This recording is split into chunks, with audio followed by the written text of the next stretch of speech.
अस्सलाम वालेकुम दोस्तों, कैसे हैं आप सब लोग। आज मैंने बनाया है केरी का शरबत आपके लिए। उसके लिए मैंने 3 अदद दरमियाने साइज़ की केरी ले ली है। ये देख लीजिए, आप इसको धो के अच्छी तरीके से रखा है मैंने। अब इसको हम एक देगची के अंदर डाल के उबालेंगे। ये तकरीबन 15 से 20 मिनट तक उबलेगी। फिर उसके बाद हम इसका गूदा निकाल लेंगे सारा।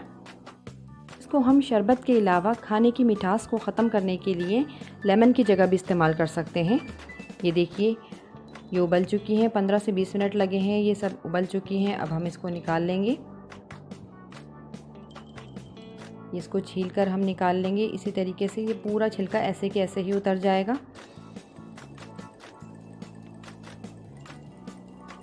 ये देखिए, ज़्यादा मेहनत भी नहीं करनी पड़ेगी आपको, ये छिलका पूरा ऐसे ही उतर जाएगा। इसका सारा गूदा मैं एक प्याली में निकाल लूँगी। फिर हम इसका शरबत बनाएंगे, बहुत मज़े का बनेगा।